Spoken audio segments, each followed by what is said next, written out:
If you bought into Fujifilm during the early years of the X system, there is a good chance this was the lens that made the camera feel complete.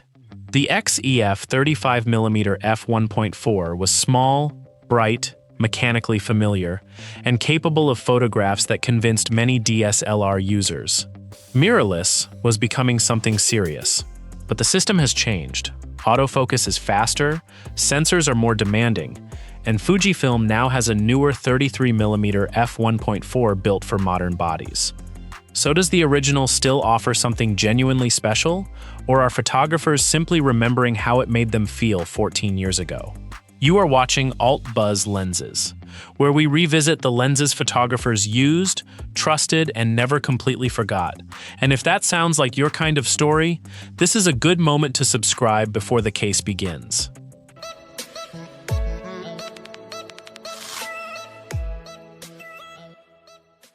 The question is not whether the old 35 can still make a sharp photograph. Almost any competent lens can do that today. The real question is quieter and harder to answer. Does this lens still offer something distinctive enough to justify its reputation, now that Fujifilm builds faster, quieter, weather-sealed, more corrected alternatives? So think of this less as a review and more as a trial. The accusation on the table is simple.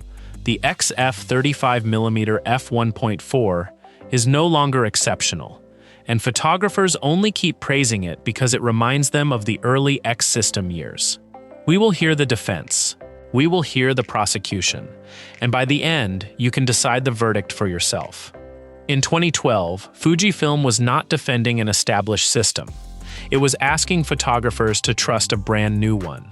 The X Pro 1 had just arrived. Mirrorless was still an unproven idea to most working photographers. Into that uncertainty came a compact f1.4 prime, one of the very first lenses available for the new mount, offering a field of view close to 53mm equivalent on full frame, a focal length that felt instantly familiar to anyone who had ever picked up a normal prime before. That familiarity mattered more than most people admit. The size was new, the mount was new, the whole idea of leaving a DSLR behind was new. But a fast, sharp, normal-length lens with a proper aperture ring gave photographers one thing they already understood. This lens did not build Fujifilm's reputation alone, but it explained, in physical form, what the X system was supposed to feel like. Historical importance only explains why photographers noticed it. It does not explain why so many kept using it long after better lenses arrived. And for that, we need to look at what people actually mean when they praise the way it renders a photograph. Ask an owner why the lens matters, and the answer rarely begins with a test chart. It usually begins with a photograph. Fujifilm itself has described this lens as balancing resolution, blur, and aberration to produce a particular character. At wide apertures, the transition between a focused subject and its background has a softness that feels different from the more surgical correction found in newer optical designs. None of this is mysterious. It is simply the visible result of a simpler 8-element 6-group design meeting a sensor it was never engineered around. But perception is never only optical. It depends on subject distance, background distance, available light, the aperture chosen, and even which Fujifilm film simulation processed the final image. That inconsistency is part of the honest picture here, not a flaw in the argument. When owners describe this lens as special, they are often responding to the way sharpness, contrast, blur, and imperfection arrive together, not to one single measurable feature. But character becomes an easy excuse for every old lens ever made. And the next honest question is whether photographers are describing a genuine rendering preference, or simply forgiving weaknesses they would criticize instantly in a brand new product. This is where the case has to get uncomfortable, because a trial without real scrutiny is not a trial at all. Photographers rarely remember lenses in isolation. They remember the photographs made with them, and the years those photographs belong to. For an early Fujifilm owner, this lens may be tied to a first mirrorless camera, a return to photography after years away, or the excitement of discovering film simulations for the first time. So the prosecution asks harder questions. Would photographers tolerate this same autofocus behavior in a lens released today? Would focusing noise be called character if it came from a brand new product instead of a beloved old one? Long-term accounts have noted that autofocus improved meaningfully on newer camera bodies, but that the older focusing mechanism can still be audible, particularly during video work. Nostalgia does not make the photographs false, but it can make the equipment responsible for more of the memory than it actually earned. The purpose here is only to separate emotional value from present-day buying value. And to do that fairly, the old lens now needs to face the replacement Fujifilm actually built for it. If you are enjoying a story that gives both sides a fair hearing instead of picking a winner before the evidence is in, this is exactly the kind of channel worth subscribing to, because that is the only way alt-buzz lenses tells a story. 14 years later, Fujifilm's answer is physically larger and considerably easier to defend on paper. The XF 33mm f1.4 arrives with a true 50mm equivalent field of view, a linear motor autofocus system, weather-resistant construction, and a far more complex 15-element optical design, all inside a body weighing roughly 360 grams, nearly double the original's 187 grams. Place both lenses on the same small X-series body and simply feel the difference. The older lens disappears into the hand. The newer lens announces itself. One prioritizes speed, weather sealing, and modern correction. The other prioritizes size, familiarity, and a simpler optical formula shaped by an earlier era of design thinking.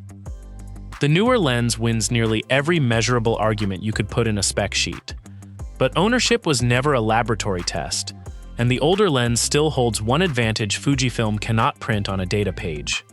At roughly 187 grams, the original 35 is close to half the weight of its modern successor. That difference is not a technicality. It changes how a camera balances in the hand, how often it actually leaves the house, how discreet it feels on a quiet street, and whether it stays attached to the body by default rather than living in a bag. It would be easy to frame this as a compromise older photographers settle for, but that framing misses the point entirely. A technically superior lens left at home produces exactly 0 photographs. A smaller lens that stays on the camera often produces far more. The newer lens wins most of the modern arguments on paper. The older lens answers with something photographers feel before they have even raised the camera to their eye, and that something is weight. A famous lens can deserve a place in photographic history and still be the wrong purchase for a specific person today.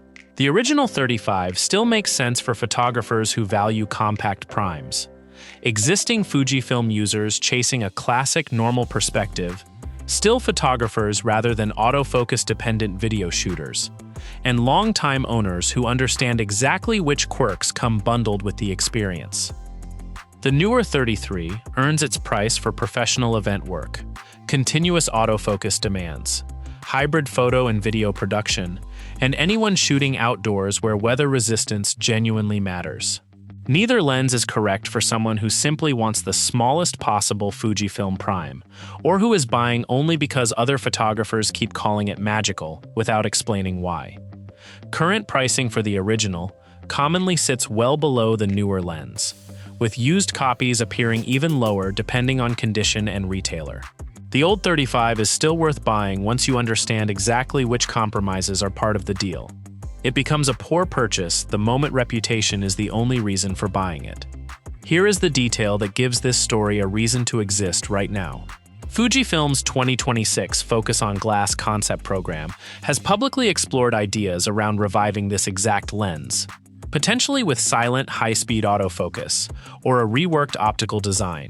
These remain concept voting ideas, not confirmed products.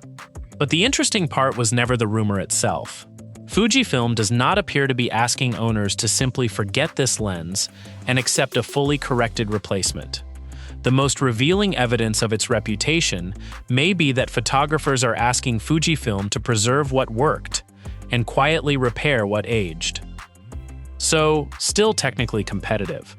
Only conditionally, since the newer 33 offers a more modern autofocus system, real weather resistance, and stronger optical correction.